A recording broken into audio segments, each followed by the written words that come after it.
Hello, ladies and gentlemen. We are back. Yes, it's hashtag anime talk. This episode 89. We was on vacation, man. Had to recharge the batteries. We back. Chris, I know you see me with the Pizza Planet shirt on, bro. We out here. We out. Oh, my man got the Disneyland, Disney World. Yeah, bro, it's a scam. Disney World's a fucking scam. All they want you to do is just spend money.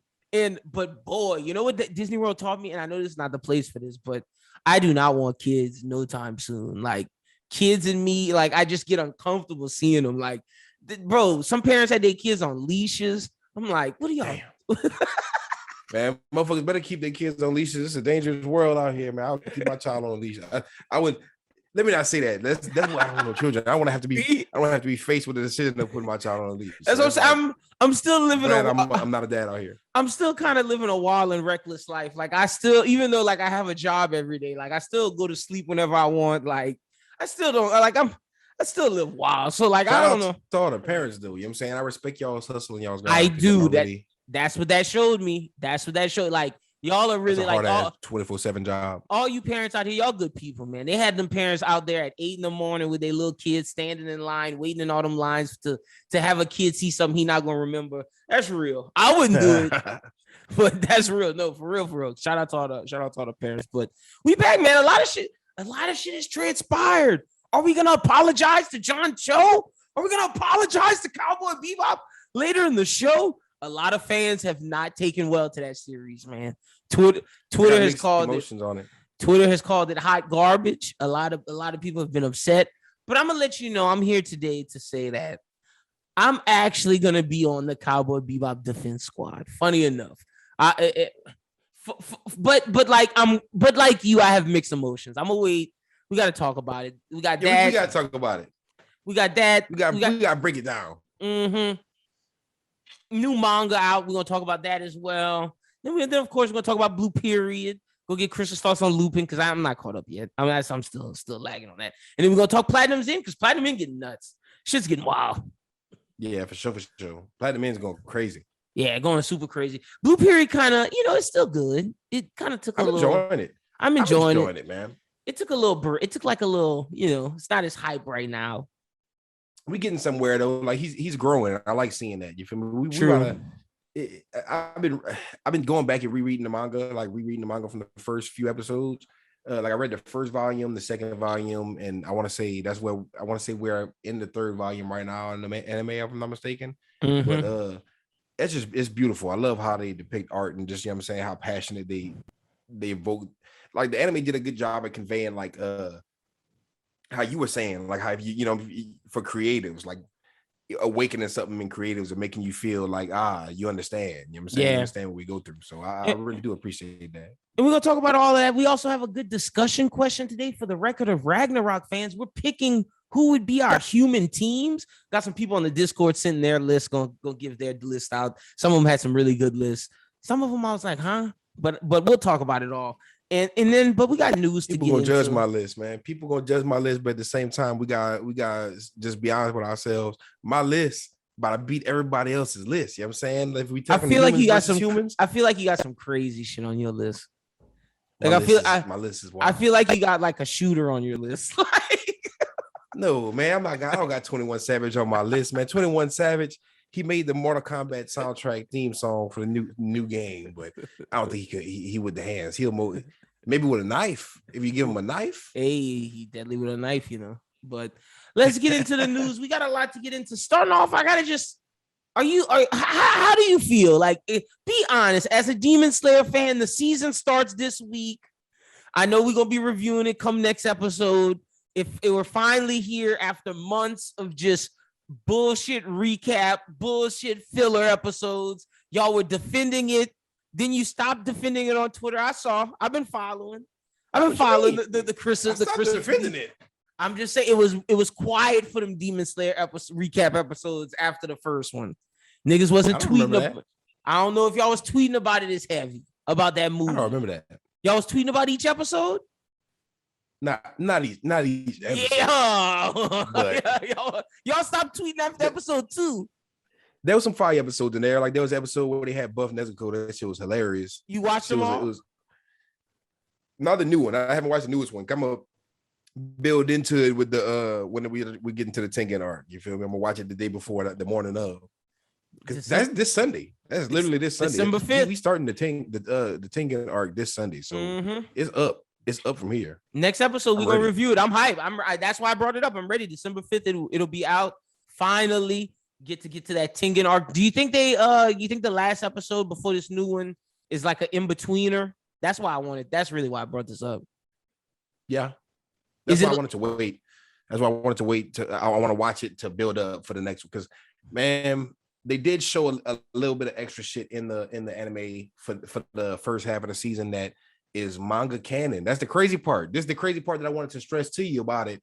I forgot we never talked about it since then. But like in the anime versus the movie, there is bonus content that is not filler. The first episode is filler. Okay. Like the first episode is like kind of a prelude to the movie, and you dive into the movie arc as a arc versus a movie. But it shows that they chopped a lot of shit for the movie just for time, and it was manga canon shit, like shit that was in the manga that they took out for the movie. Like what? Nobody really tripped on, like certain shit from the dream sequences for sure, and like a couple parts of the fight, like the fight before the final fight, like the fight before the Akaza fight, like the fight with the little kid demon, you feel me? But they just it added a little bit. It wasn't a lot, you know what I'm saying? Like it wasn't mind-blowing shit. It was just like, I'm not saying filler shit, but shit that they could have had in the movie that they was like, okay, this could go out of the movie, you know what I'm saying? But they was like, we're gonna keep it for the arc, you feel me? And I feel like it was it worth more manga faithful. I think it was. Like the thing is, it wasn't, I don't want to say it like that, because it was worth it as a fan to watch the movie, but I want to say, and it was definitely worth it as a company. Like, so you saying wait. So you saying it's more worth it to just, if you would rather just watch the season than to watch that movie? It's a more manga faithful adaptation. And it fits more with the series of Demon Slayer. I've always said that from the jump, though. I was always like the Mugen Train arc, just reading the manga. I'm like, that's gonna be a movie. I'm like, okay, it's a weird movie, because you have always know said how that. It ends now. I never saw. I would never think the movie would end like that if it would be a movie. But I'm like, hey, it's a crazy ending, if nothing else. You know what I'm saying? It's sad. It's not like your typical shonen ending movie where everybody wins, everybody happy and shit like that. But I wasn't a fan of the idea of this being turned into a movie in the first place. And then just the arc, it feels more in place. Like everything, it feels like they didn't skimp anything because they didn't need to, and they didn't add like too much context. But I really did like the intro episode. Like I feel like the intro episode should have dropped before the movie. Like they should have dropped that episode so people could watch it. It's like a Demon Slayer Mugen Train special, and then we go see the movie. But they was like, nah, fuck it, we gonna keep it for the season, because you know they was working on the season. Yeah, true. I'm ready for the next part, because if it looks anything like the movie, bro, Tengen, they better show Tengen the equal amount of love they showed season 1, and they showed this Mugen Train. Rengoku, yeah, no, I'm with you, because Tengen, look, shout out to all of you out there, but you're about to see the best pillar, the best. Look, Demon Slayer, the best is gonna get is right now. So enjoy it, fellas and ladies out there, because this the best is gonna be. Be honest, as much as you stand, you can admit that this the best is gonna be. I can't say that, because my dog Fade, you feel me? My dog Fade, he really fuck with the other the Miss arc. Yeah, I know which one you're talking about. And the Miss arc is hard, but that's not my favorite arc, but you don't get the ecchi Mitsuri Kanroji scene until later on. So it's like, if I'm still in it for later on, you feel me? But as not even just that, you don't even really get to see the stone pillar really do work. Yeah, that's the only thing I'm looking forward to. But after this, really.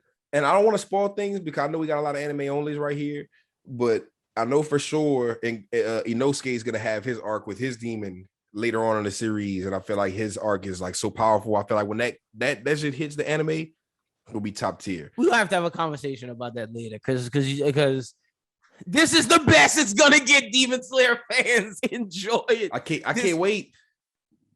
I'm excited. December 5th is going down. You about to get a bunch of 5s across the board for these next. We're gonna break records again. Demon Slayer record breaker. That's all they do. We're gonna see y'all better. Next up, we got the television anime adaptation was confirmed at Anime NYC for Spy Family. The Spy Family anime will premiere in 2022. Dropped a little trailer. Look, Chris, I'm pretty sure we've talked about this trailer before, but I'm excited. I'm excited for Spy Family. It's gonna be lit. Yeah, we're gonna review the same trailer This looked like the same exact trailer we had, just a different variation of it, but it looked good. It didn't show us too much new footage, but it was I'm hyped. I'm ready for it right now. They trying to build hype for it. Nah, they know what they got in their hands. Yeah, it's gonna be gas, and a lot of people are gonna love it. It's gonna be people gonna be shipping and talking all that stuff. It's gonna be great. Next up, we got Crunchyroll and Funimation both confirmed that they will stream part 2 of Attack on Titan, the final season anime, as it airs in Japan beginning on January 9th. Crunchyroll will stream in the United States, Canada, Australia, New Zealand, Latin America, Europe, the Middle East, and Russia, while Funimation will stream in the United States, Canada, United Kingdom, Ireland, Mexico, Brazil, Colombia, Peru, Chile, Australia, and New Zealand. January 9th, we almost here. Oh man, I'm not ready because like the Discord has been so cruel to us, to us anime only. Chris and my man, even though we're a little bit farther ahead in the manga, they keep telling us that this ending is trash, and I'm not ready for it. If I'm gonna be honest, if the Attack on Titan ending is trash, I'm gonna be sad. I still have hope for an anime only ending. Like, and I'm not gonna lie. No, I'm one of those people who didn't read the ending. I read past where we're at in anime. Same. I read up until I think we had the same point. Shit was about to go down at this point, and I stopped. I was like, okay, shit's going fucking down. So I was like, I want to see all this animated. But no matter what the ending holds, it can't be that bad. It really can't be bad as people acting. People acting like this shit is horrible. And you know, I'll come back to this episode. We gotta mark this episode. I'll come back and I'll eat my words if the end of Attack on Titan is garbage. But so far from what I've read, at least the beginning of this next season is gonna be nuts. Hard. Like the first fucking half of the season is gonna be bonkers. And if I remember anything about shows with terrible endings or manga with terrible endings, you know how I feel about Demon Slayer. 10 out of 10 ending. You feel me? 9 out of 10 is as low as I'm willing to go for the Demon Slayer ending. But I've watched like live action shows like Lost, where it's like the ending was kind of sour, but the ride was. So you gonna say the Lost ending is sour, but we gonna say Demon Slayer is a 10 out of 10? 9 out of 10 is as low as I'm willing to go for the Demon Slayer manga ending. You know what I'm saying? Because 5. I've revisited it lately. 5. It's just week to week. It was crushed. You feel me? You gotta go back and 5 out of 10. You gotta give it at least a 6. 5. Upside down 9. I said 9 is as low as I'm willing to go. Even if you gotta flip it upside down, that's as low as I'm willing to go. I can't do 5. So I'm gonna revisit it, but man, this Attack on Titan thing has me so worried. But like you said, at least I know the first half of that season gonna be hard. The first half will be super hard. And season 4 is my favorite season so far, like by far. Like my favorite shit in the whole series. It feels like this is what I've been watching Attack on Titan for. This was like the payoff I got. If we never got an ending, like a second half, I would feel played about it. But season 4, from what we got so far, will already go down in history. It's my favorite Attack on Titan. You know what I'm saying? So just knowing what we're about to get. It was a moment, man. Like it was a wave for anime talk for a little bit. Fuck you with fuck Gabby. We had the flock with the Glock moment. Like season 4 of Attack on Titan was great. Bro. Yeah, it was great. That shit changed the world. Like that shit had an impact. Like that was probably Attack on Titan's prime, if you ask me. And Attack on Titan has always been one of the biggest anime and manga of all time. But in the US, either you fucked with it or you didn't fuck with it. You know, I was one of those people who didn't fuck with it. I remember there was a certain shift in the timeline. Like, I don't know about the kids will notice this shit, but like since Attack on Titan came out, like, you know, there's always been Attack on Titan trash. Like you sleep, you gotta fuck with it, read the manga, something, whatever the case may be. Yep. And then you get to like season 3, 4, and now all of a sudden you don't really hear no Attack on Titan shit talk. It's just everybody's diving in, everybody's caught up, everybody's like enthralled in what's going on. And it was like it was a good feeling, you feel me? And to the point where now I feel like everybody's read the ending and everybody's dissatisfied, but we're gonna see when the anime drops. Cause I know a lot of people are anime only, so we're gonna see what really. Oof, it's gonna be rough. January 9th, it kicks off. I'm ready. I am ready. Like whether or not it's good or bad, I'm gonna enjoy at least the first half. And then if the second half is bad, then we're gonna just trash it and have fun shitting on it. And like, you know, I'm ready for Demon Slayer. I know we're a couple years out, but it's gonna happen soon enough. Like I said. It can't be that bad, and as long as it's not Kaguya and Naruto, we okay. We okay. This is my thing. You feel me? This is my thing, bro. It's fuck Gabby season again. We're not about to see fuck Gabby. We're not about to see Gabby do no kind of improvement. You know what I'm saying? I know people got their moments for Gabby. Gabby redeems herself. Let's see if Gabby really redeems herself. I'm with you in this season. I'm still with you. It's fuck Gabby forever, man. Shout out to my I don't guy. know if you could really redeem yourself for certain shit. Shout out to my talk guy. About that. Flock with the Glock. We gonna talk about the redeeming yourself thing a little bit later too when we talk about Cowboy Bebop. That's important. That's some important shit we gotta talk about later. But what's next up on the topic block? I can't wait to talk about this Cowboy Bebop shit. We've been waiting on this shit for years. I reviewed it too early, nigga. I reviewed it too early with Schubert because I feel like we reviewed it before I watched the final episode, and then I watched the final episode, and then like now I feel completely different about it. Like completely like we gonna talk because it's such an interesting conversation that needs to be had.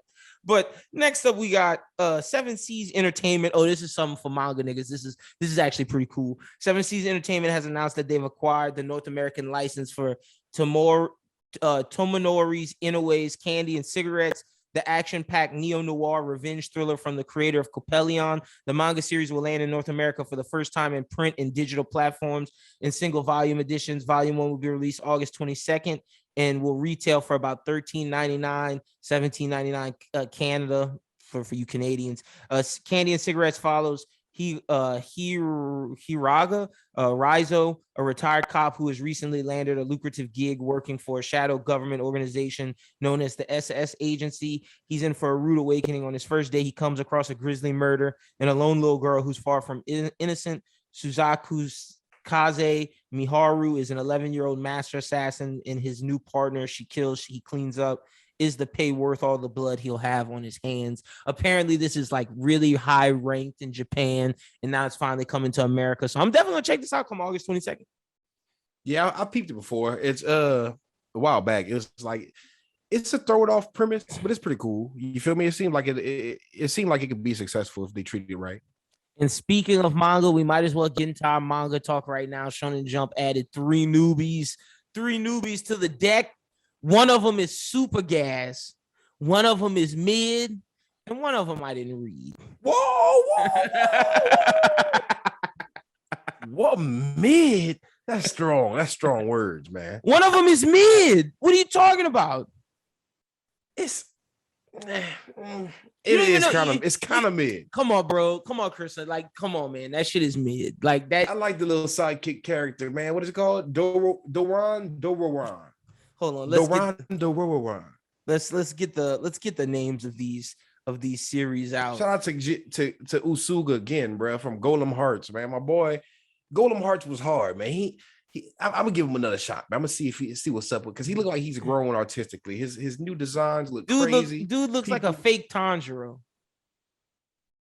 Well, with that scar on his face, I had to double take. I was like, what? Did they put Tanjiro's scar on this man?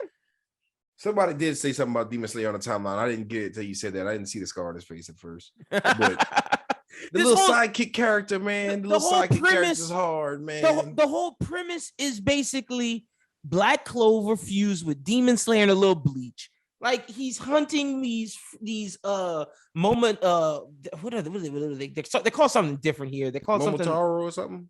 Yeah, I think so. I have no clue. Oh, Mononoke. They're hunting Mononoke. They're hunting all these different Mononoke in this organization known as Samurai are the ones who hunt them. Of course, dude has no power. He doesn't have samurai power, aka like the spiritual presence or whatever it is to fight these things. And so he's wandering. He runs across a Mononoke who's a good person. They fuse. He turns into his samurai sword, and then he defeats a demon, thus becoming him on the path of him and his Mononoke becoming samurai. Like, tell me that don't sound like just everything we've been reading for the past 10, 15 years. Like, it's just mid. It doesn't have anything that excites me.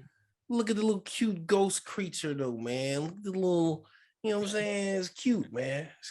It's cute. I'll give it a 6-7 out of 10, man. That's mid. 6-7 out of 10.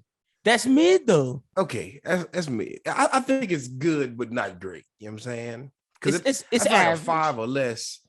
I think it's a little above average. The art style's fire. Okay, I'll say it's average. It could be mid. It's mid. Strong. Okay, I'll accept strong mid. I'll accept strong mid. but it's definitely mid. Like I read that and I was just like, okay, it's whatever. It's not something that I'm gonna be coming back week to week. And I'll say this: they could have kept Red Hood for this shit. I don't know about all that. You know what I'm saying? Red Hood. This is just a hot take, but with shows or not shows, but manga that we love that got axed, like Phantom Seer, rest in peace, like Candy Flurry, which I didn't really fuck with, but fucked with it. I know a bunch of people fuck with Candy Flurry, bro. Man, I ain't gonna lie. I feel like I was too harsh on Candy Flurry, bro, because I said fuck Candy Flurry, get Candy Flurry up out of here. Shit is garbage. I read one chapter, maybe the first little bit of the second chapter. Two. Like, get that shit out of here. I was like, get it the fuck up on out of here. Candy Flurry. I was like, this shit is wasting space and Jump that Phantom Seer could have been in. And then I realized that something else got Phantom Seer out of there. It wasn't I think it was Blue Box or some shit like that. And I fuck with Blue Box super hard. I'm like, okay, so I can't be like that. I can't hold my nuts on Candy Flurry, but by the time I already got axed. It's up out of there, but they still printing the volumes for it. Like volume 3 just dropped. I'm not gonna lie. I want to cop all 3 of the volumes just because the covers look so fucking clean. The covers that's some hard cover. Like I'm a fan of hard manga covers, and the first 3 volumes of Candy Flurry, that's some that would look fire in a collection. I'll say that much. I'll say this: I'd rather my guy spend his money for his collection than spend his money on trash Bandai anime games like Dragon Ball Z Breakers. I see. This is the thing. Oh, I'm definitely not buying that bullshit. this is the thing, bro. I don't care if that was a free game, free to play. You could pay to do certain stuff. I'm not doing it, bro. Please don't. Please with don't. Candy Flurry, and Phantom Seer specifically, they came back in Jump Plus for special chapters. So it's like Phantom Seer special chapter on Jump Plus, Candy Flurry, and this is after cancellation. So it's like, was that enough for you? I'm not saying it's enough for me, but I'm saying like if you got axed and you got canceled, like Red Hood, imagine that Jump Plus let you come in there every once in a while, drop a chapter, and then like while you're doing that, you're working on chapters on the side, and then you could just kind of flood with chapters on Jump Plus, and then maybe start some other shit for, you know what I'm saying, whatever else. But you could they might be able to find a spot for you in Jump Plus where it's less risk for you to be in the top 10, but they can't just start it off like that all willy-nilly. Because then everybody who gets axed from Shonen Jump is gonna be like, well, put me in Jump Plus. You know what I'm saying? Yeah, no, that's fair. I feel like the little one-shot chapters every once in a while, as long as you know that you made the wrong decision with axing some shit, I feel like that's a good decision on Shonen Jump, because there's a lot of people who thrived on Jump Plus, like Yuji Kaku with Hell's Paradise, that they're now looking at like, okay, you could be amongst the big dogs. So they put Yuji Kaku in here now. And I think his new manga is super promising. I feel like they keep with this way of thinking, they're gonna be on some good shit in the future for Jump. Like, and I feel like they're gonna survive. That's the one that I was calling gas. Like I read this week to week. It's chapter 3. I'm waiting for chapter 4. This is one of the ones where when I go down the list of picking what I read on Sundays, it goes One Piece and then My Hero, and then honestly this. Like honestly, like it's jumped Undead Unluck, it jumped Black Clover, it jumped JJK, it jumped a lot of the heavy hitters, because to me it's so original. It's such a cool theme, like the fact that this demon girl runs the mafia, and like they're not trying to go beat the demons, no, they're trying to just become a strong gang, and if a demon gets in the way, he got to get these paws, and like of course the guy probably has some demon blood in him. We're gonna just wait and find out if Yuji Kaku does that, but Yuji Kaku's been telling original shit, so it might subvert that trope. When I saw them at that prostitute house and that dude took off his prostitute mask and went inside of his dick and he was like a fucking frog, I was like, what the fuck are we doing here, Yuji Kaku? Yuji Kaku on his, bro, that's what I'm telling you, son. Fujimoto inspired these young niggas, and I'm not even gonna say that because I don't even know how old Yuji Kaku is, but that was his right-hand man when he was making Chainsaw Man. And that shit was hard. You see Yukinobu Tatsu come out and do Dandadan, and it's some crazy premise. Like, I don't know if y'all know about the first chapter, but it's a crazy premise. It is. You feel me? Some people may not be able to get down with it, but it pushes the limits and pushes the boundaries of shonen and just, you know, stories in general. Like, because Dandadan, it goes crazy, but it keeps its same heart. And Jigoku Raku went crazy in certain ways, but it kept its, you know what I'm saying? It kept its core. Like, it was very believable, the world that they built. It wasn't too nuts as far as the premise, but they've been getting a little, like, this premise is a little goofier. It's a little more risky, you know what I'm saying? And it's a little bit more out there, outlandish. And I like how they're pushing limits like this. I didn't expect it from Yuji Kaku though. I didn't expect him to have this kind of wildness in him because Hell's Paradise was wild in a different way. You sell me on Mafia Don and like gang violence and like, but make it like demons, like to get the core anime fans in. I'm in. Like I'm in. I'm looking at this as like demon gangster. Like I'm in. Yeah, I'm super in. It's demon gangster, but with like a meathead protagonist that's like Goku. So like, yeah, sign me the fuck up. I gotta say this too. I'm loving the new generation, and I hope they don't play it out. I hope they don't keep going with it and play it out because the ones that we got, I love it so far. But I'm loving this new Saitama parody-esque, you know what I'm saying, archetype and shonen now to where it's like, okay, we know the MC has to be overpowered. We know that. Let's play with it. Like, let's have fun with it. Like Mashal, how he's OP in his own way, but it's like doesn't work in the world he's in. And then just like how Saitama is, I feel like this is the same way. He's OP as fuck.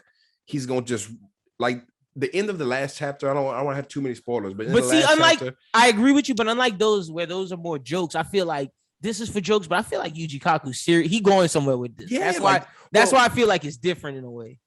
Exactly. I feel like it's more so like a comedy, but they're stretching. He's taking that archetype, but he's stretching it and doing he's taking it serious in a little bit in like, some ways. When he tried to name his attack and he couldn't finish the name because he was like, the attack happened so fast. Like that's very parody-esque, and it's very like it's very, you know, comedy, but the hardcore, you know, setting and the story is so serious that it's like it's gonna have goofy shit happen because it's a shonen series, gonna have to have the comedy with it. But I ain't gonna lie, the whole setting and all the characters we've seen so far from the other gangs and these different races of demons or whatever it is, shit's looking nuts so far. Like this is great. Something that if it gets around to getting an anime, it's gonna be a crazy anime. It is great. I'm in week to week. Ayashimon, what was this? I just know it's Yuji Kaku. Ayashimon. Shit is great. Now tell the people about this comedy series that I'm not reading. Okay, so shout out to my boy. Hold up, what's his name? His name. I keep forgetting his name. Daiki Ihara Daiki. I don't know how to say his name. Forgive me if I'm butchering your name. Shonen Jump got this shit in here. Protect Me Sugamaru. It's from the same dude who wrote One Piece in Love, which is cold. Like One Piece in Love. All right, son. Did I ever tell you what it's about? Yes. It's about some stands. It's about some One Piece stands. But shit is funny. So if it gets an anime adaptation, I feel like that would change the game because One Piece in Love would work as a great comedy kind of, like, you know how there's Attack on Titan Junior High. It would be the perfect thing to back up One Piece because it's just like it's One Piece fans. It's basically like a perspective from the fandom. So I feel like as a One Piece fan specifically, you'd really enjoy all the references and all the shit that they joke about and shit like that because it's like the same discourse you would have in, you know, a One Piece chat with your boys, but in a manga form. All right. He's very good at comedy. The you know, the mangaka. So looking at this, it does not look like your typical Shonen Jump series. I've been seeing people slander this shit on Twitter. Like as soon as this shit hit the front cover of Shonen Jump, because you know, anytime they bring a new manga into the shit, they're giving you the front cover. As soon as the front cover dropped, everybody was like, "Axed in less than 20 chapters." Like they would just be disrespectful on the timeline. They were just like, "Get it out of here." With like before even reading chapter 1, right? I read chapter 1.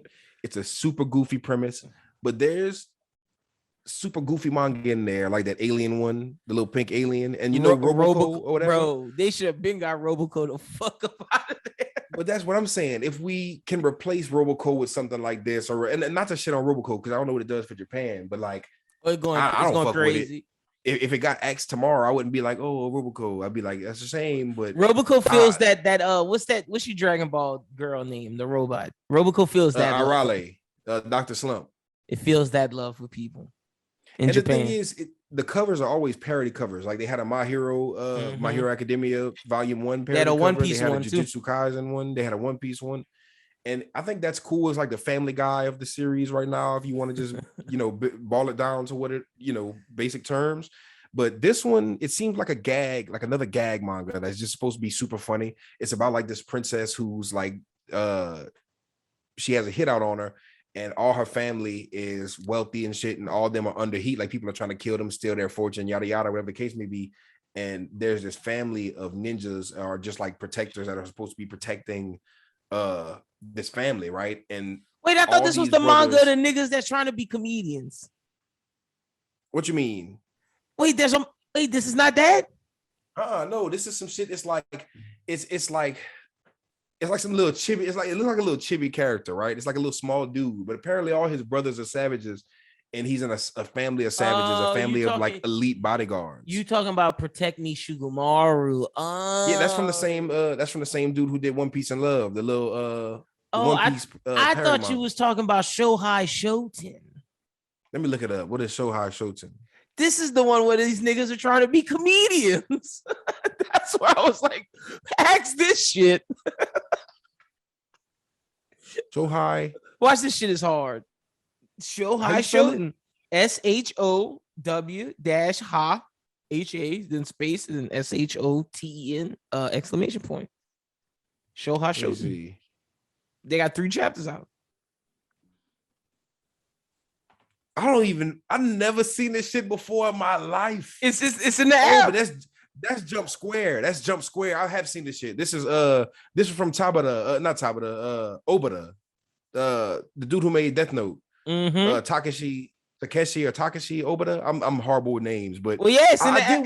It's in the app right now. I did want to peep that out. You feel me? But I ain't never peeped it out yet. I forgot about that. Get that shit to Axe. But no, the other one is gonna be funny. And don't give it the Axe, because this one's not gonna get the Axe. This is with Jump Square. Like with Shonen Jump, they very lenient with the shit that's not in the top 10. Like in weekly Shonen Jump, if it ain't dropping in weekly, I'm like Kaiju number 8. They so lenient with Kaiju number 8. They give that nigga a week off every 2 weeks. It's like 2 weeks on, a week off, 2 weeks on, a week off. He's like, hey. He bi-weekly. No, he bi-weekly. So it's every other week now. It's every other week, yeah. He's like, yeah, I'm gonna drop one. I'm gonna chill out the next week. But like people like these people got more freedom, so they're just like Jumps like, hey, give us a chapter when y'all give us a chapter. Just kind of try to keep it consistent. But yeah, the comedian one not coming back till January 2022. That's what they say. How many? Well, yeah, because Jump Square, I want to say doesn't drop like the actual Jump Square issues. That's the same shit I want to say as Kimono Jihen. You know what I'm saying? Like that's the same, because it's Jump, but that's like the little Jump side shit. But they got some fire shit in there too, like, but just not a lot. Like that's where they put some of the risky shit, some of the more risque shit. You feel me?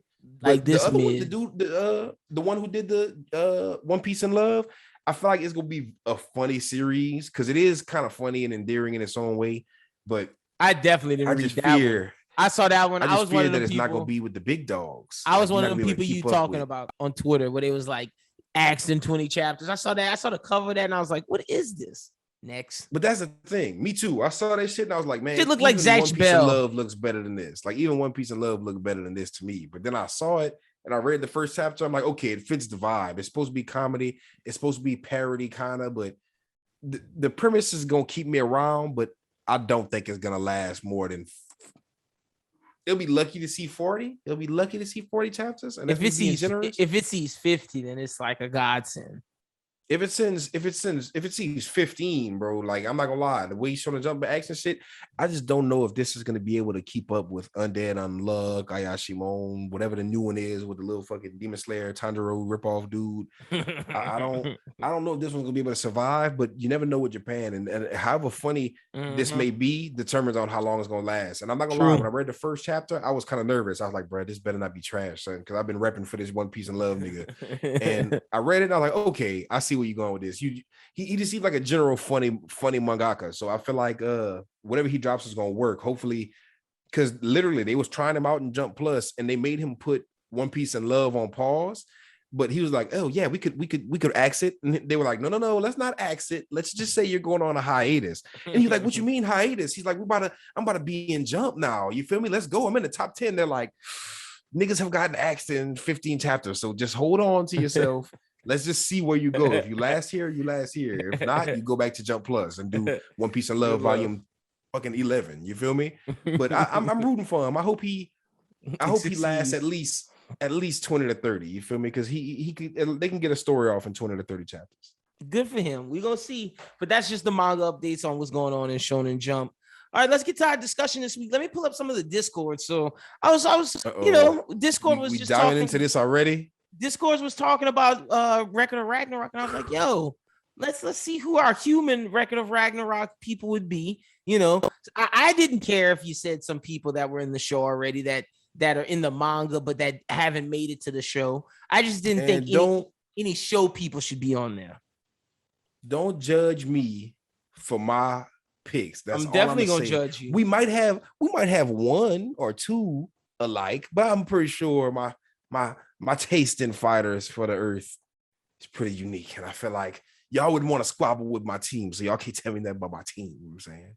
Hold on, let me give you. So we gonna go back and forth, or what we gonna do? Yeah, we could go back and forth. Let me give some of the Discords fire that they said, because some of them had some really good ones. Wait, but what did they have? What did they have ours? We gotta give ours first, and then we can go through theirs. Oh, you think they might have ours? Man, you never know. You think? You never know.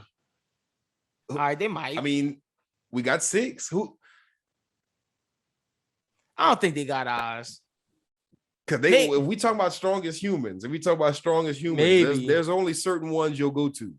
All right, fair enough. We can get them after. That's fine. We'll say theirs after.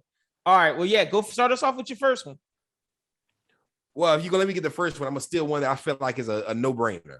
You know what I'm saying? I don't know if he's in the manga, but if we're picking real life people from real history, life, yeah.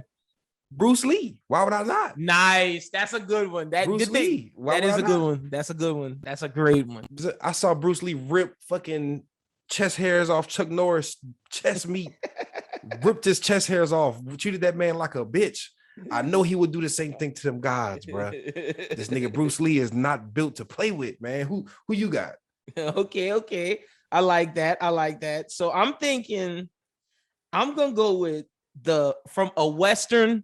See, okay, so I the way that Record of Ragnarok works, they do take real people, but they also take people who are like real people who are folk heroes, kind of. So I'm taking American folk hero who was a real person. He was a gunslinger. He was known as someone, a cowboy who tamed the Wild West. I'm going with Pecos Bill. Who? Pecos Bill, man. You don't remember Pecos Bill from American history? Pecos Bill, bro, gunslinger from the West. Nope. Who, nigga? Who? Pecos Bill. Pecos Bill. What kind of name is that, man? Wow, quick draw master, Pecos Bill. Oh man, was he in that Netflix movie? He was with Idris Elba. The black guy. Okay, so I don't know who is real, the black guy or Pecos Bill, but it's kind of they based off each other. Okay. Yeah, so killer. That's a good person to have on your team. Solid. We shoot niggas up, man. He go quick draw niggas. My shit get a little risky towards the end. That was my only risque pick. My shit get risky towards the end, so I'm gonna get the ones out that I feel like I feel like I'm picking like a you know what I'm saying, like we on them cards and we you feel me, we picking like $5 for this person. That's Mike fucking Tyson, nigga. You already know I'm picking Mike Tyson to defend because he's a wild card, bro. Even the guys wouldn't be able to predict what Mike Tyson got in the store, bro. And he is the biggest shit talker of all time, and I would love to see that in anime form. I'd love to see Mike Tyson, and it would be the perfect fucking cameo for him to do like a voice, like do the dub voice as well, because you already know he got his own animated world going. So I feel like Mike Tyson would be the perfect person to see fight a god. I would love to see who they pit him up against too. All right, I fuck with that. All right, next up, I'm going with one of the greatest conquerors of all time. Alexander the Great had to be on my team. Had to be on my team. Dude conquered most of the fucking Western Hemisphere. Went all the way to India and then got his ass whooped in India. But, you know, c'est la vie. Great with a sword, kicks ass. Alexander the Great. We out here kicking butt. Yeah, for sure. I feel like you had to, like, I knew you was gonna go with more practical, because that's like legit niggas. You taking over countries and shit like that, you doing big dog shit. You know what I'm saying? That's what I'm saying. Who's more fitting to go up against a god? You feel me? That's what I'm saying. All right, who you got next? I can respect that pick. You feel me? But me, I'm going with the streets. You know what I'm saying? Real niggas in these streets, in these motherfucking trenches. There's one legend that we all know, thou shalt not fuck with this man. But he's no longer with us. Rest in peace, his soul. But you know what I'm saying? Neither is Adam from Adam and Eve. So I'm still throwing my boy in the pot. Kimbo motherfucking Slice. I never seen Kimbo Slice lose a fight. Kimbo Slice, he fight dirty. He's real grimy. He's real to the gristle. You know what I'm saying? I feel like he could take a guy like real life. If anybody would be able to do it, Kimbo Slice would be able to do it. I would love to see I don't know who they would fight him against. Even if they do some rehash and put him against Zeus, you know what I'm saying? My boy would beat the brakes off of Zeus. Well, Kimbo Slice would lose. What you mean Kimbo Slice would lose? Kimbo Slice is the strongest man of all time. I've never seen a man stronger than Kimbo Slice. Kimbo Slice be punishing people, bro. On everything. He'd be like, pow, pow, pow. Oh, shit. Kimbo Slice, he hit it, looked like it hurt. This nigga said Kimbo Slice. Kimbo, but Trunk hit hard like Kimbo Slice, nigga. I swear to God, son, Kimbo Slice is the GOAT. You're not about to like my next answers because it's getting crazier from here. You know what I'm saying? Kimbo Slice, I don't know how you couldn't. Kimbo Slice is the GOAT, man. I'm dying. He said Kimbo Slice. Get on YouTube, search Kimbo Slice knockouts, and watch a compilation of this nigga putting people to sleep. Oh shit. Okay. All right. Next up for me, I'm going. I gotta go. Attila the Hun. Ruled the Huns. Killed Attila the Hun, one of the greatest out here, man. Ruled the Huns from 434 till his death in 453. Was one of Western and Eastern Europe's most feared enemies. Ruled the Hunnic Empire. Baller. I'm going with it. Actually, nah, I'm gonna change that to Genghis Khan. Yeah, fuck Attila the Hun. Change that to Genghis Khan. That nigga did a 360. Wait, hold up. Yeah, no, I'm changing that to Genghis Khan in the Mongol Empire. Let's get it. All right, I'm solid with that. That's my third. Okay. All right, so we on third right now. We just on three. You got three left. Oh yeah, I'm on my four. Yeah. So my fourth one, right, is a mythical creature. You know what I'm saying? How you gonna have a mythical creature? No, it's a man. You feel me? But it's a man. And he's a mythical creature at the same time. You feel me? Now I saw this man beat the brakes off of Rich the Kid, chasing behind a Starbucks. I saw this man hit the punching machine, damn near break the punching machine. I've been seeing this man on Instagram the past few months getting ripped as shit. He look like an action figure right now. I'm throwing in Samir Woods, Lil Uzi Vert to go up against the gods, bro. What's wrong with you? Have you not seen Lil Uzi Vert? Hold up. We're losing. Humanity is done. Bro, if humanity's fate relies on Lil Uzi Vert, bro. We done. We're toast. I'm just gonna type in Lil Uzi Vert buff on Google and show you what pops up. Because this man right here, this man like an action figure right now. Look at this. Hold up, son. You gotta respect this. I'm about to show you this picture real quick. If it load, my phone taking forever to pull it up. All right. We're toast. Do you see them barbells that man got right there, son? That's some Zorro shit right there, son. Niggas can't just lift that, son. That's some power weight. That's some powerlifting shit right there. So that's some Zorro. There's some Zorro on the Going Merry training shit, man. We are toast. This man got. You gotta put up some YouTube videos of Uzi sparring, bro. He just short enough and small enough to where he might be able to inch in and swerve and sweep through the crevices. Defeat a god. You know what I'm saying? Oh shit, I'm dead, nigga. This nigga said Uzi Vert. Like the Kimbo Slice one was funny because like that's a real one.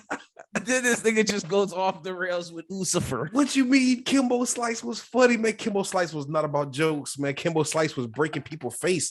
I watched a video, bro. Of Kimbo Slice beat somebody up and the dude hugged him afterwards. He's like, good fight. And I looked at him, son.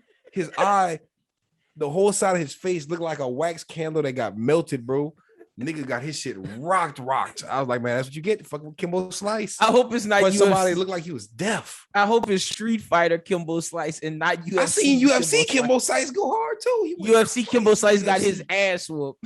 I'm gonna have to go look that up. I don't remember that fight. I remember Kimbo Slice. I remember Kimbo Slice being undefeated in the streets. And in speaking these streets. and speaking of UFC, I'm going with because I had to have a modern day guy in there. So this is my number 4. I'm going with the greatest UFC fighter of all time. And plus, since he is fighting the gods, there's no PED regulations. So my man can snort all the coke he wants before the fights and whoop niggas' ass. I'm going with John motherfucking Jones. We snorting that coke and we go whoop Daniel Cormier ass. And we go whoop all these guys' ass, nigga. John Jones. That's my 4th pick, nigga. We out here. You throwing that until you kind of making me want to change one of my answers, bro. Because coke changed the whole fucking dynamic of the fight, bro. Like I watch that 3-6 Mafia versus fucking Bone Thugs and Harmony versus, and I don't know, bro. Juicy J, he be throwing them hands, bro. I remember I was watching Adventures in Hollywood a while back. I know Juicy J be toting that powder, so he might be able to. I'm not gonna say that, but I'm not gonna throw Juicy J in my top. You feel me? But I respect that pick a lot because that's some next level, some next level shit right there. John Jones fucking these niggas up, man. Real talk. But man, let me see. If you had to say, like, if you had to do a survey and ask the people, especially the people of America, if they could pick a human that's alive right now to fight for us, who do you think they would pick? Somebody strong. Who do you think the people would pick? I think you're about to pick Arnold Schwarzenegger or somebody like that. No, he too old. He busted. Who you think the people, especially of America, the people of America, if you did a survey of all the young people, the old people, who you think that they would pick? Are you picking Donald Trump? No, he has to be capable of fighting. You gotta think. Okay. You gotta think who's top tier, most loved. Top tier. You picking Floyd? Nigga said Donald Trump. I'm pissed. And Floyd Mayweather was my honorable mention. I knocked him out for this person. Yeah, I knocked Floyd out for John Jones as well. So then I did the same because Floyd just got defense. That nigga can't kill nobody. Like you got to think this somebody has to kill somebody. Yeah, that's true. I was thinking about that too. That's why your Mike Tyson pick is real because Mike could kill a nigga, bro. Mike could really kill a nigga in the ring and out the ring. So that's why I respect Mike Tyson hands, bro. And he got old hands and his hands never die. He one of them people that show you. You know what I'm saying? That's a fact. I would hate to have Mike Tyson as a daddy because you think your daddy losing it. You try to fight your daddy whip your ass and be like, nigga, I'm never going to lose it. I'll be 80 in a wheelchair and I'll whoop your ass. That's Mike Tyson. He'll whoop your ass in a wheelchair. That's a fact. That is Mike Tyson. Okay, so. But see, who else you got? Because I'm picking the people's champ, Dwayne "The Rock" Johnson. Oh, man, you and The Rock getting bust up. So you don't think The Rock, the people's champ? You don't think Dwayne "The Rock" Johnson? I could have said, I'm gonna say, I gotta say Dwayne "The Rock" Johnson, man. I gotta do it, bro. Because he the GOAT. This nigga, I much prefer your Rock pick over your Uzi pick. Nothing is as blasphemous as Uzi. At least The Rock kind of got some hands, bro. When we get off this episode, I'm gonna have to send you some videos of Uzi doing some crazy demonic. You know what I'm saying? Strength. He must have sold his soul for this kind of strength. You feel me? Because there's no way, son. Why would he sell his soul for strength? For invincibility, son. He could be on his anime villain shit. You feel me? I feel like Uzi is very in tune with his anime villain. You feel me? He got a Vegeta 6-pack, son. I swear to God, bro. You see this man? Oh shit, I'm dying. This dude don't look. That shit look like it hurt. You punch that shit, you hurt your hands, nigga. This is great. Uzi in his 6-pack, say he got a 20-pack, son. Jesus Christ. The GOAT. This is fucking great. This is awesome.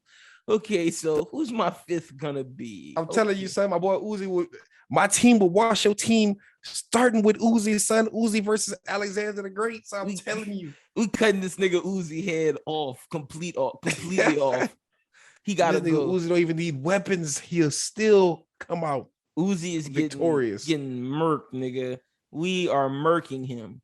Okay, so I guess my 5th one is gonna be, let's see, my 5th one. I got Genghis Khan, I got Pecos Bill, I got Alexander the Great, I got my man John Jones. Let's see who I'm gonna take next.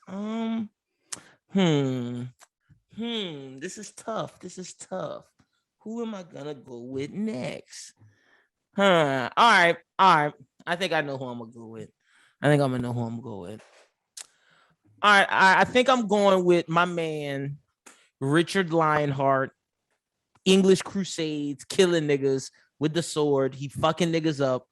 My last pick gonna be my crazy pick. My last pick is my wild pick. So it's my last one. Your last one, yep. Man, you didn't respect my last pick, so you're not gonna respect my next pick. We stand with the WWE. I'm going with John Cena because worst case scenario, you can't see him. You feel me? You can't. No, I'm playing. So I'm not gonna do it. I'm not gonna throw my boy. I'm not gonna throw my boy John Cena in there. I could have though, because I respect that one more than The Rock because you really can't see him. A lot of niggas don't respect the invisibility shit. So you know what I'm saying? But so I'm not gonna throw that one out there just because people go try to throw the invisibility shit at me like they can really see John Cena. But I'm gonna go with I was gonna go with like the person who I had written down was Thor. You know what I'm saying? Thor Bjornsson, whatever. You know what I'm saying? The big dude. The big dude. But I'm taking that back because you said we could do like not saying mythical, but like mythological people who existed. Yeah, and I'm going with the legendary Kojiro from back in the day in Japan. He's a legend, like he's basically who one of the main characters of Vagabond was written after. Like that's not the exact character, but he's like an iconic samurai. I rock with that. Like he undefeated, deaf, can't hear shit. One of the goatest to ever swing a sword. You know what I'm saying? I feel like he would be a crazy pick for, and he would fit with the aesthetic of Ragnarok too. I rock with that. I definitely do because he is now that's somebody that's gonna have to save your ass because when Uzi I prefer they would use the Vagabond version of his character because my favorite version of the legend character. I've been in Books A Million reading like certain like mythological books about these not mythological books but books about historical figures from Japanese literature or Japanese whatever, and from what I can tell, this dude is the GOAT. But I would want to see the Vagabond version, you know what I'm saying? But I don't even know if he himself could beat Uzi. Like, they got a lot of niggas on my team that I don't even know if I could beat Uzi. So, like, The Rock versus Uzi, the only thing The Rock got on Uzi is reach. You feel me? That's about it. Okay, I see you out here. Uzi's your top guy. He's your main killer. That's the first person on my squad. So when I send my squad in, I'm sending him first just because nobody gonna see a fight after him. He gonna be just wrecking shop. Okay. It's Mike Tyson is my second string. Mike Tyson is my second string. Mike Tyson whooping niggas' asses. That's a fact. Okay, so no, I'm playing, bro. Mike Tyson and fucking Bruce Lee. That's why they number one and number two because I don't think nobody getting past them. That's like GOAT fighters. I think I'm going with the next person. I'm going with because Jack the Ripper was a throwed off pick for Record of Ragnarok. I said, you know what? I'm going with a psycho as well. Like, we gonna put an evil nigga just to be the berserker and then just to go ham and kill niggas. But see, I can't pick like John Wayne Gacy. The guy's not gonna be scared of some nigga that wear a clown mask. Like, what, nigga? We gotta have some real deal horror scary nigga. So I'm going with freaking my guy. I'm going with H.H. Holmes. He's the person who built the murder castle or the murder hotel in 1983 in Chicago's World Fair. This nigga killed 27 people just by torturing them, asphyxiate them with poison gas. This nigga knows everything. Like, he got all the tricks of the trade. He gonna poison you. He gonna stab you. He gonna do whatever he got to do to get your ass dead. H.H. Holmes. That's my final pick. The serial killer of the group. I mean, when you gotta call it, you gotta have the good, the bad, and the ugly to get it done. You know what I'm saying? Exactly. You gotta get the dub. That's exactly like I'm not. We're not fucking around with these people. We're trying to save humanity. We gotta get the dub. Tell the people your team again, and then I'll tell them mine.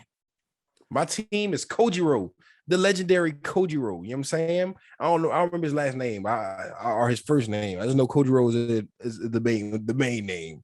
Bruce Lee, Lil Uzi Vert, Mike Tyson, Kimbo Slice, and Dwayne The Rock Johnson.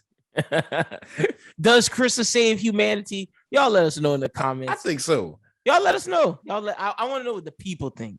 So my team is as follows. We go Pecos Bill, Alexander the Great, Genghis Khan, John Jones. We go Freaking H. Holmes is my serial killer. And then my final pick, who's the final dude I had on that? That was Richard Lionheart. Yep, that's my squad. Now let me give you some of the Discord squad. They had some pretty solid people. My man Jay had Shaka Zulu, Billy the Kid, Babe Ruth, Joan of Arc, Wu Zishan, Alexander the Great. Solid list. I fuck with that one. Our guy Pharaoh had Muhammad Ali, Vlad the Impaler, Hannibal Barker, Samson, Napoleon Bonaparte, Bruce Lee. That's another solid list. Ali almost made mine too. Like Ali almost. I respect the Bruce Lee pick. You already know me and Pharaoh the same way. I just think the Ali one, like, will that nigga kill? That's just my question. Will he kill? Ali? Yeah. You got to kill these people, bro. Like, that's why I fuck with your Mike Tyson one, because Mike Tyson would kill a nigga. Mike Tyson would for sure kill a nigga, not even think about it. Well, I don't know about new Mike Tyson. I don't know about therapist Mike Tyson, but prime Mike Tyson. That's a fact. So Verson has Genghis Khan, Lord Temujin, the Khan of Khans, Jean Lafitte, Pirate Extraordinaire, and Rasputin, I believe. Yeah, Rasputin. Nice. Okay. So, and then Parv had... I should have traded out Uzi for Offset, because you know Offset got that Falcon punch. You know what I'm saying? Offset is a wild boy. Then Offset and Uzi got in a fight. Cardi said Offset and Uzi got in a fight, and he didn't disclose who won. And I don't know. I don't know if Uzi would have lost that fight. Oh, no, I lied. Version had Muhammad Ali, Paul Bunyan, Rasputin, Albert Einstein, because he made the atomic bomb. That's pretty hard. Parv had... Albert Einstein gonna get washed by a guy. I don't know, nigga. If he could drop the atomic bomb on niggas, it's over with. He come with nukes. He got a lot of work to do to get that shit in the motherfucking... That nigga had a nuke.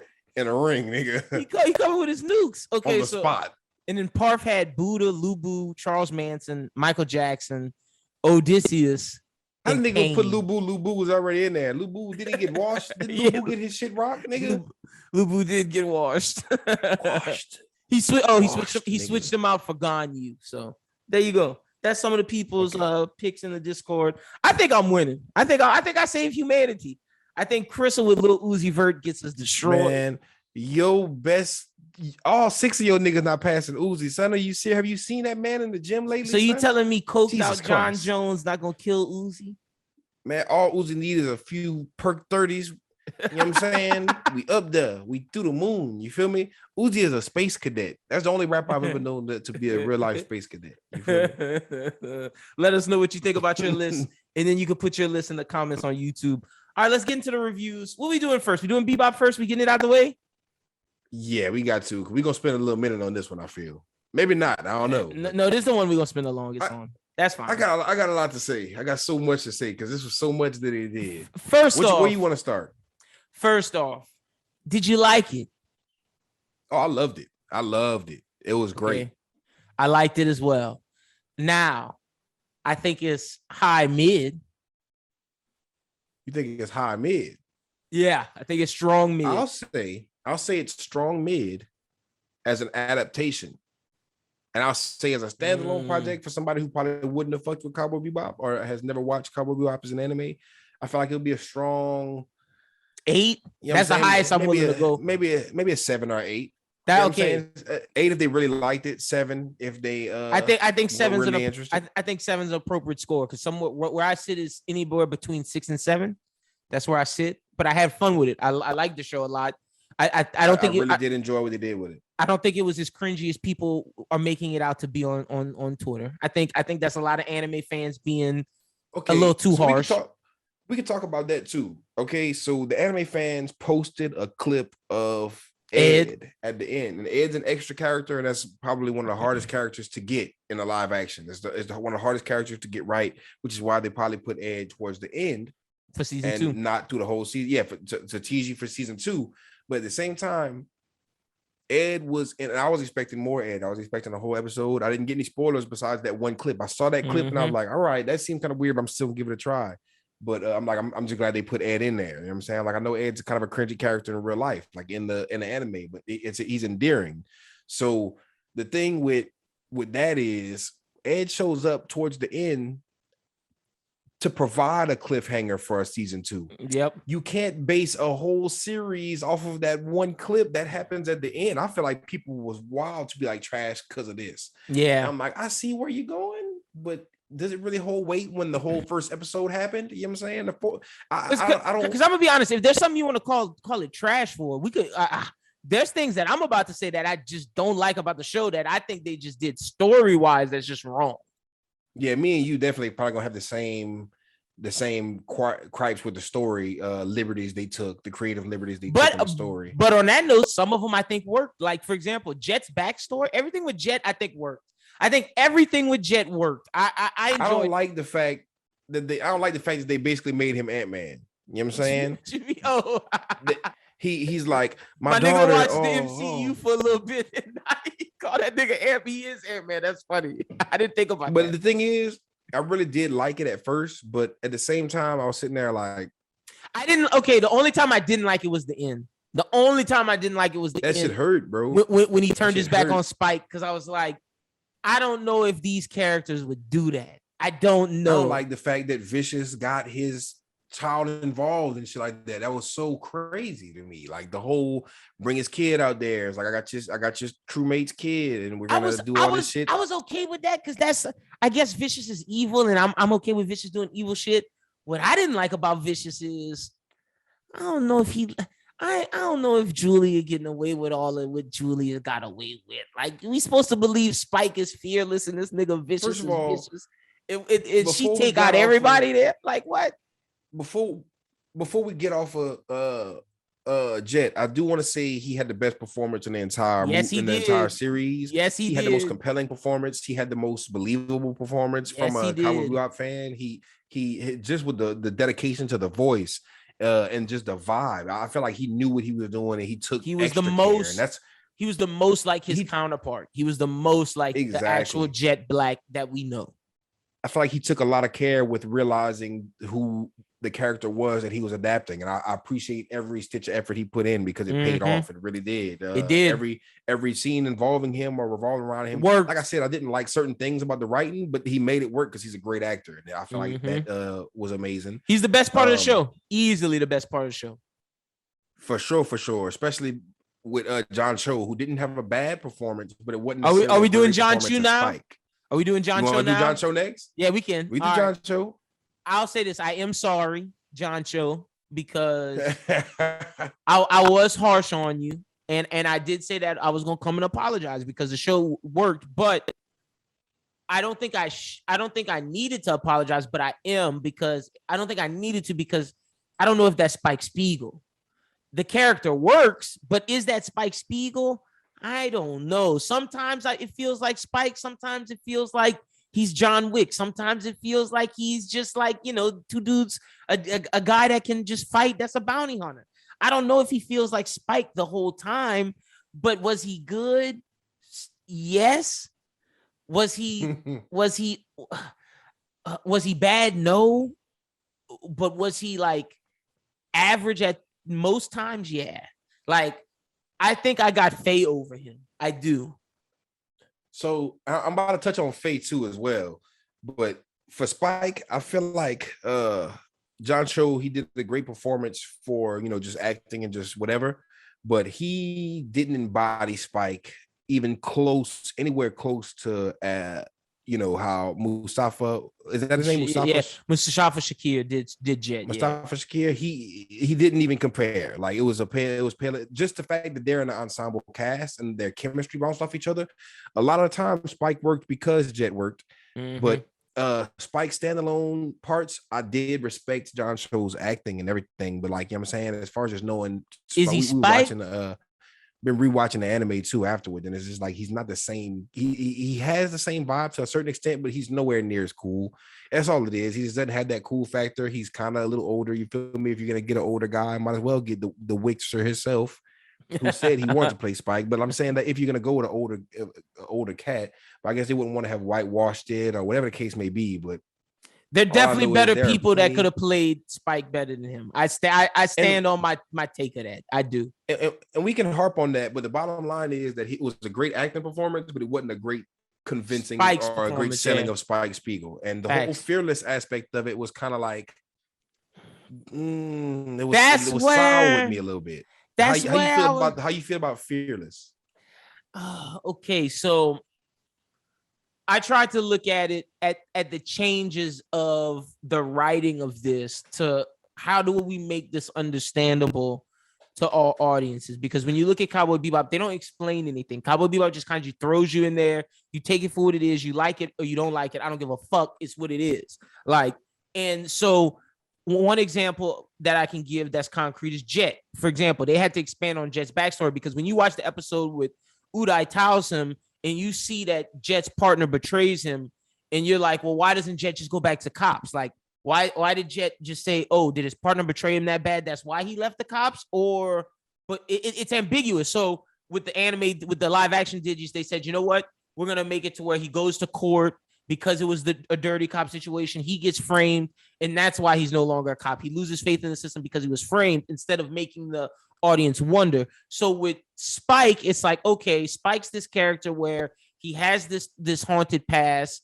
How if he were to die or die, quote unquote, how would it be for this ultimate syndicate who has this information network that's stronger than anything? How could they not figure out who Spike Spiegel is if his name was Spike Spiegel when he was in the syndicate? That's a question that I had when I'm thinking, okay, if I'm writing this, how do I fix that situation? And the only way that I thought of was what they thought of, which is change his name to something else and make it be that when he comes to who he is now, he's Spike Spiegel. That way they couldn't find him. Now, do I like the name choice of Fearless? Fuck no. I think it's kind of corny that they tried to match Fearless with Vicious, but you know, c'est la vie. It is what it is. That's what I'm thinking. I'm thinking it's a little, I understand it, but I don't know if it was 100% necessary because I do kind of like to just throw you, because you know me, I'm a fan of Chainsaw Man, one of those fucking manga that just doesn't hold your hand, and I like series that don't hold your hand and just tell you figure it out. But this was just a weird but it does make sense why they do it, not just from a just throw you because sure. Because you got to think, like, if the syndicate's as strong as this show's trying to make you believe, how could they not find a bounty hunter named Spike Spiegel who was named Spike Spiegel when he was in the syndicate? Like that makes no sense. So I get why they make that choice. I get it. That does make a lot of sense for sure. But do I like the name choice that they chose? No. But while we're on this, before we get to Faye, I definitely got to shit all over Vicious because maybe he didn't. Maybe he was a great actor. Maybe he just was. You're supposed to hate him as an audience, but boy, was he the least. He was my least favorite part of the whole experience. He was just the worst. His accent, his mouth, the way he talked, just the way he looked, his facial expressions, they were so like heavy. Like his facial expressions were super extra, every single one of them. Like I can't deal with it, bro. Like he's just the worst the whole entire time. All his lines, the worst. All the changes. Like to me, Vicious in the anime was a bad guy. You know, he was clearly a bad guy, but he was more badass than this guy. This guy was just purebred bitch the whole way through from the episode when he That's was what I didn't like. And then they made the whole show about him, bro. And the whole show had its own heart without him. And he just was the cherry on top for Cowboy Bebop in the anime. But this whole show revolving around him, we got way too much Vicious. I think it works better if Vicious is better portrayed. And let me again give the writers a little credit because I get it. You don't want to make this show because, okay, so when you look at Cowboy Bebop, each individual thing is its own thing, but there is the through line of Vicious throughout the entire thing of Spike in the syndicate and his backstory. Mm-hmm. So how, as a live action, when you're trying to get new people, we string that along by still making it about each episode's a different bounty, but we still need that through line of Vicious. So I like how they did it. I just don't like how it was executed. I think if Vicious is a better villain, you buy it more and it works. I just don't know if I like how they chose to characterize Vicious because Vicious is supposed to be not someone who's doing what he's doing because he's mad at his dad. Like that's not who Vicious is. Vicious is someone who's doing what he's doing because he downright hates the world and he's he's been through so much through the war and all of this, and like he's just dejected with mankind because he doesn't believe in it anymore. Not someone whose father never believed in him, and that's why he's doing what he's doing, and then he just turns crazy. Like I didn't like none of that with Vicious, and I do agree with you that Vicious might have been the weakest part. Funny enough, when all the other bounty villains were actually pretty strong from the first episode one with the people transporting the red eye. I liked the man and the girl. I liked Abdul, the person who stole the data dog, who stole Ein. And we'll get to Ein because I do think Ein was underused in this, but I get it. You can't really use a dog that much. I do like Faye's mom in this. I thought that was a good little addition to the story. I liked who's the other villains? I liked Pierre. I thought he could have been better. I didn't think he was the best as he was in the anime. Pierre Leroux or whatever, the clown guy. Thought he could have been a little bit better. But for the most part, I enjoyed the villains. And I do have a pitch for season 2's villain because I do think you need someone to replace Vicious. And I think there's someone sitting at the table ready. Because look, I'm going to be honest. I ain't scared of Julia. And if I'm Spike, I'm chilling. Like, cool, that bitch didn't want me. Cool, I'm living my life. I'm not worried about Julia. And I got a lot of thoughts on that, but I do agree with you. I do like all the villains. The first villains, the red eye villains, the red eye pushers. I feel like that was done. That was one of the episodes I liked the most. I don't want to say equally to the anime, but like it had the same feel. That was one of the strongest episodes. That was like a great opener. I didn't like certain liberties, but I feel like, okay, you got to do certain things. There are certain things you have to do. So I do understand what they did and why they did it. You know what I'm saying? But you know, Faye coming in early was a little weird, but I understand why you did it. But to me, the whole episode felt natural. Everything that got added was added naturally. It was a really good episode, especially because of the chemistry of, you know, the pregnant woman and her drug dealer boyfriend. It made you, you know, get immersed in the world real fast, and they did a great job with it with those characters.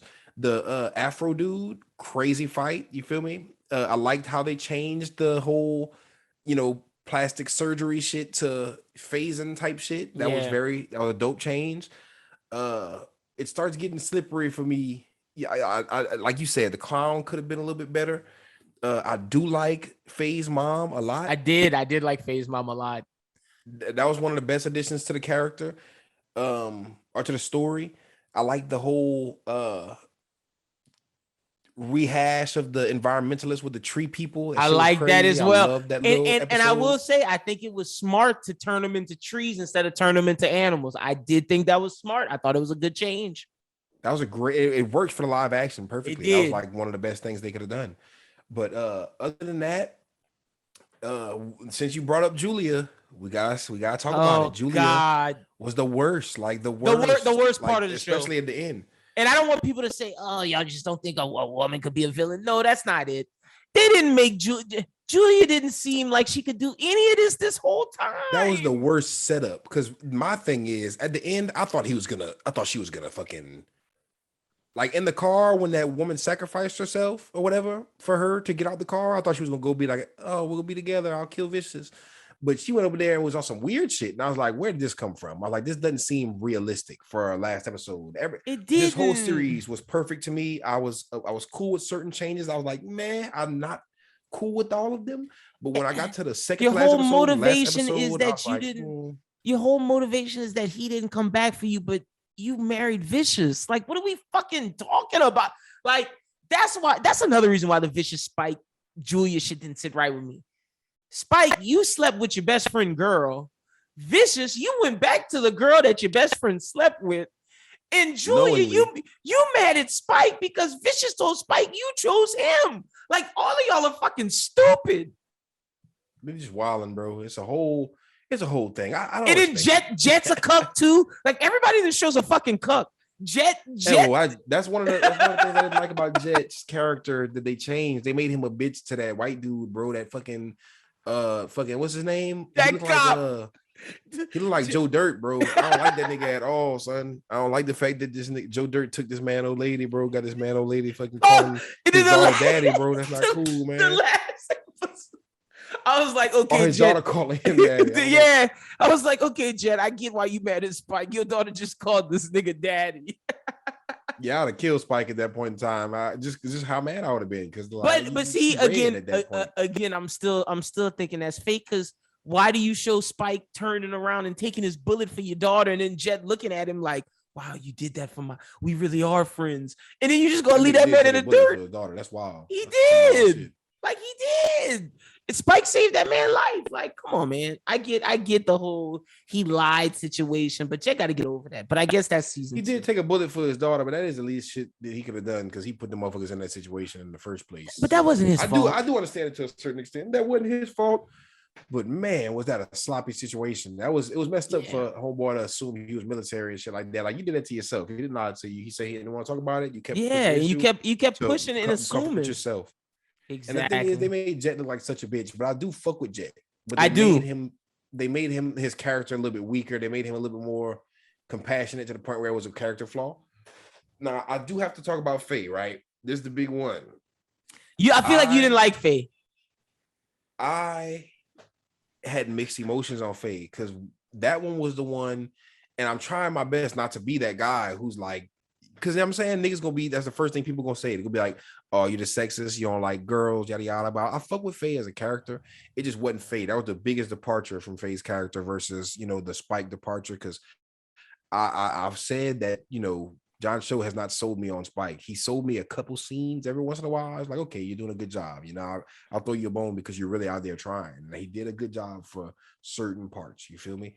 And like I said earlier, he was a great actor the whole time. He did a great job of, for an audience who probably hasn't been familiar with Cowboy Bebop to be into it. But just knowing Spike is like, okay, it's a good attempt, but I know I'm watching, it's like I'm watching a stage play with this man sometimes. But with her, I liked the new character that they built for her to a certain extent, but that's just not Faye. Like, where was the motivation for her to be doing what she's doing? She had like in the anime, she had like debt and shit like that. She was trying to get her guap up, you know what I'm saying? Millions of billions of trillions of dollars of debt. It was a lot, you know what I'm saying? I remember they was about to turn her ass in as a bounty at one point in time. You feel me? But Faye, so Faye is interesting. Let's talk about this because I think Faye in the anime is someone who experienced almost everything that our Faye did right now, minus the Jet and Spike shit. Like, hear me out. She experienced, like, I think you got to think when Faye first wakes up out of the coma, she's very optimistic about the world. And the Faye we meet in Cowboy Bebop is completely dejected. Like you said, racked up debt, trusted people she shouldn't trusted, and got fucked. And I think the Faye we meet in the live action is someone who had all that optimistic shit happen, met some right people, and are still naive. I don't want to say naive, but still believing in the world. And I think when we meet Faye in season 2, it's going to be more akin to what we know. At least I hope. At least that's my hope.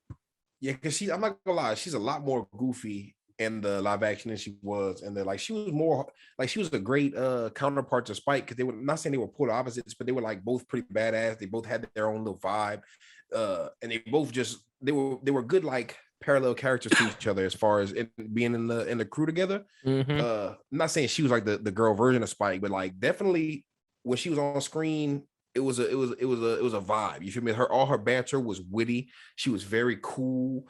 And that's what I'm really going for. She was super cool. Whereas in this one, she was kind of goofy. She was more like loudmouth, kind of like cussing a lot and shit like that, which is cool, whatever, you know what I'm saying? But I'm just saying it just didn't sell me on Faye, on her as Faye as a character, you know what I'm saying? And then they had what was the whole lesbian sex thing scene? I fucked with it. Let Faye get some.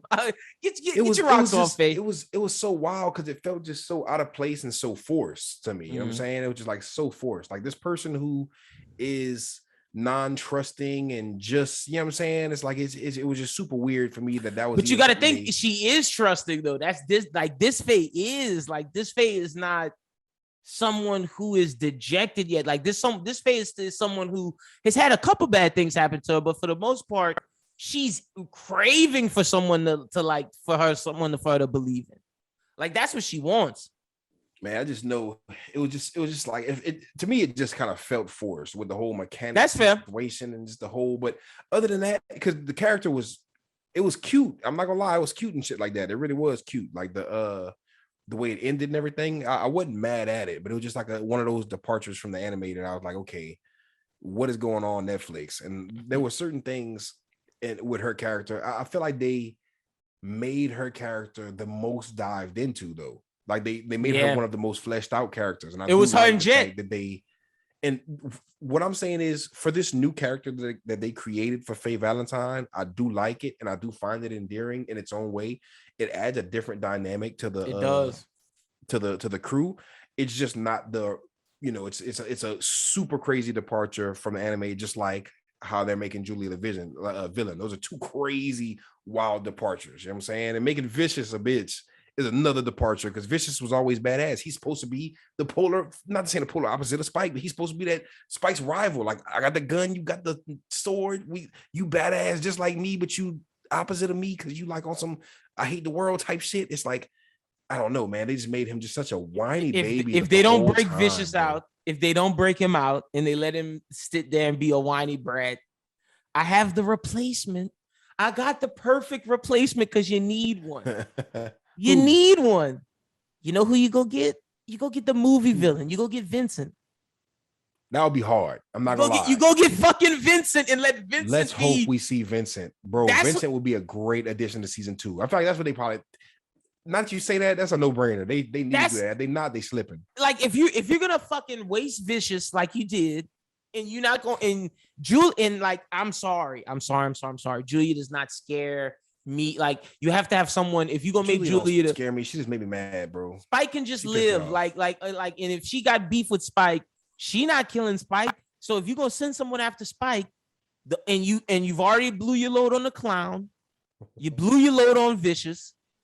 I don't think you're sending Harmonica Kid, because that's what I expect to see in season 2. The Harmonica Kid episode, maybe fucking the Heavy Metal Queen episode, some episodes we missed, but that's bounty episodes. Of course, Cowboy Andy, he was in one of the bounty cards in the episode, so we know he exists in the world when they did Teddy Bomber. So I'm assuming we'll see other bounty hunters like Cowboy Andy in the next season.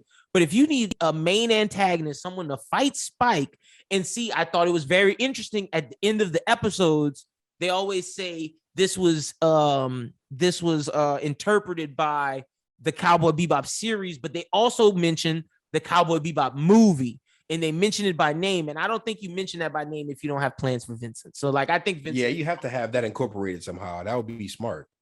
I think Vincent's going to be in season 2. Yeah, like, I truly believe Vincent's going to be the main fighter of season 2, and whatever they do with Julia, whatever the fuck they do.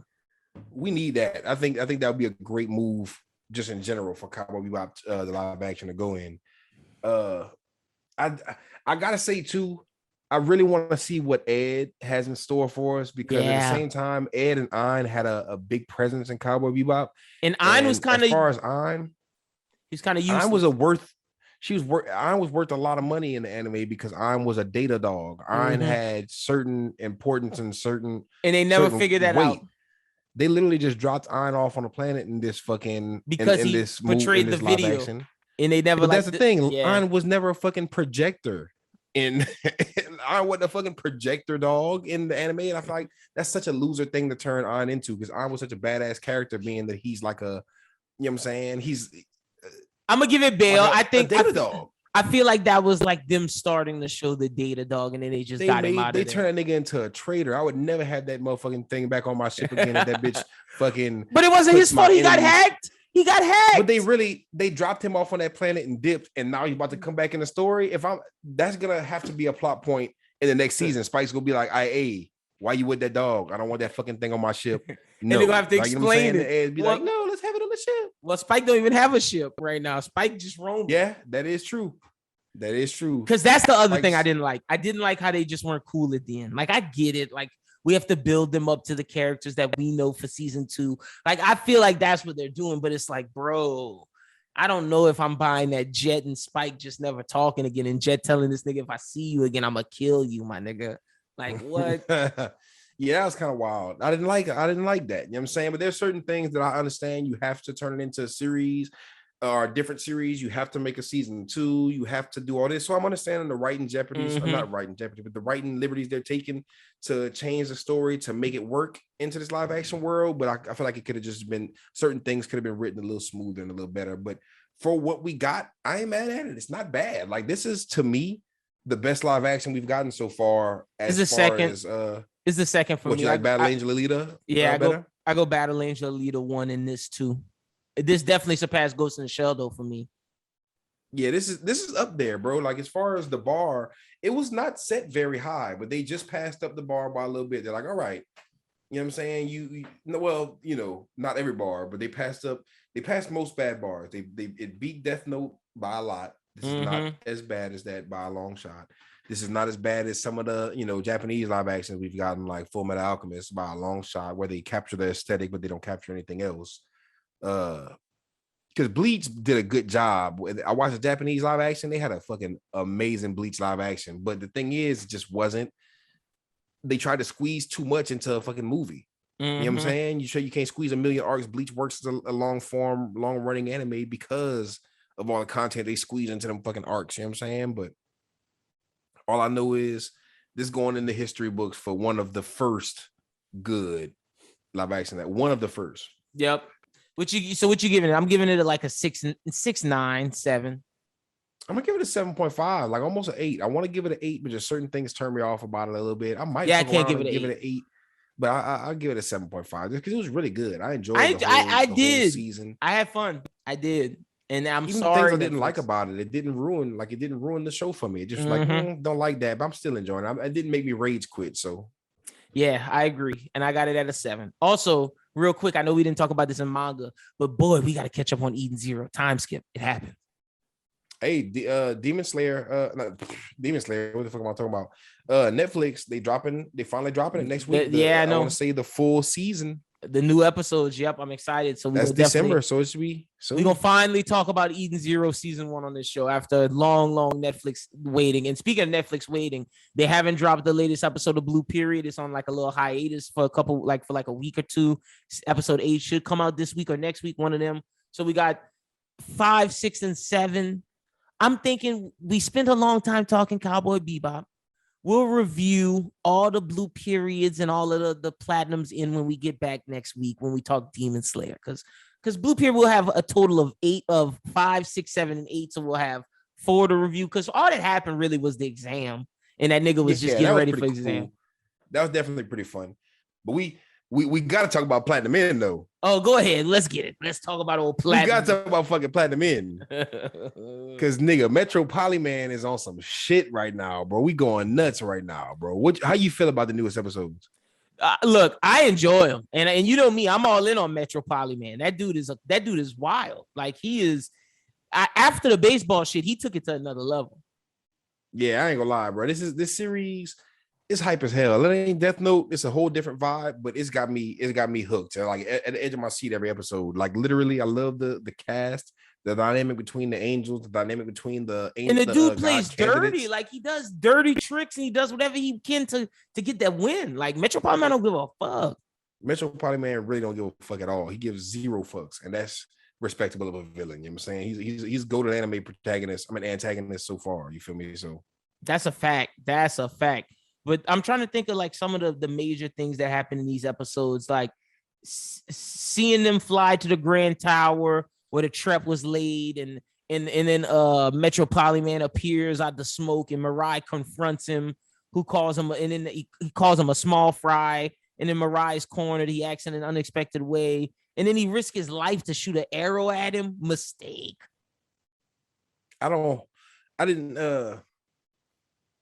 But I like his new suit.